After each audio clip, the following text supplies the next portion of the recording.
সরকার পরিবর্তন হলেও পরিবর্তন হলো না জনস্বাস্থ্য কারিগরি দপ্তরের পানীয় জলের সমস্যার সমাধান হয়নি। কোথাও কল আছে, জল নেই, আবার কোথাও পাইপ আছে, কল কিন্তু জল সবই আছে, কিন্তু পাইপ ফেটে জল আর পৌঁছয় না, উল্টে নালা নর্দমা হয়েছে।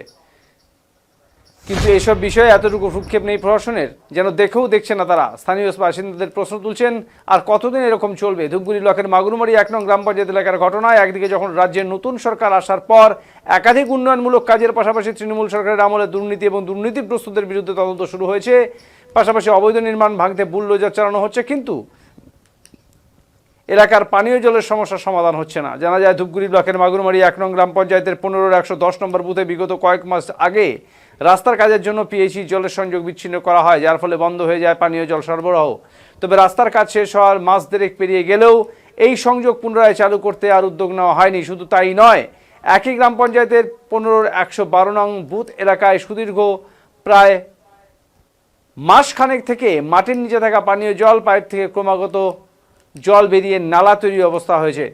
স্থানীয় বাসিন্দারা অভিযোগ করেন, দীর্ঘ সময় ধরে এই সমস্যার মধ্যে থাকলেও সমস্যার সমাধান করতে দেখা যায়নি কর্তৃপক্ষকে। অভিযোগ, দায়িত্বপ্রাপ্ত ব্যক্তিকে নাকি জানানো হয়েছিল, কিন্তু কাজের কাজ হয়নি কিছুই। আমার নাম খোকন সাহা।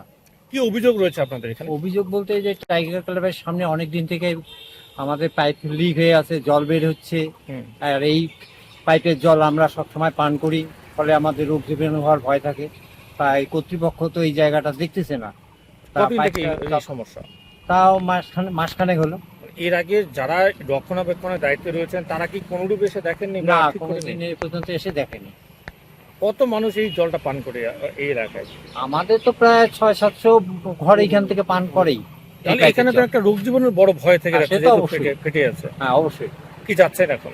আমরা চাচ্ছি এই পাইপটা যত তাড়াতাড়ি সম্ভব ঠিক করে দিক, আর ফলে যে কর্তৃপক্ষ আছে তারা একটু সবসময় নজর দিক, এটাই আমরা চাই। আপনি কি জানেন যে আপনার বাড়ির সামনেই বলা যায় এখানে জলের পাইপ ফেটে যাচ্ছে, জল দেদার বেরিয়ে যাচ্ছে? এই যে জলের অপচয় প্লাস এই রোগ জীবাণুর একটা ভয় তো থাকছেই। আর কি কি সমস্যা হচ্ছে এখন? সমস্যা তো আছে, এটা তো মোটামুটি ১ মাস থেকে এই পাইপলাইনটা ফেটে গেছে। এবার এই জলটা তো আমরা অ্যাকচুয়ালি এখানকার যত আশেপাশের লোক আছে এই জলটা আমরা পান করি। তার সবচেয়ে বড় সমস্যা হচ্ছে এটা একটা রোগ হওয়ার সৃষ্টি আছে, রোগ জীবাণু। এই জলটা পান করতে পেটের সমস্যা হতে পারে, ঠিক আছে, তার থেকে অনেক রকমের বড় ধরনের সমস্যা হতে পারে। আমরা চাচ্ছি যে এই জলটা পাইপটা তাড়াতাড়ি ওনারা আসুক, এসে যাতে ওনারা ওদের মতো যেটা ওদের সিস্টেমে যেটা ফোন করা হয়েছে আজকে, যদি ওনারা আজকে কালকের মধ্যে আজকে ঠিক করে দেয়, এটাই আর কি দেখার এখন।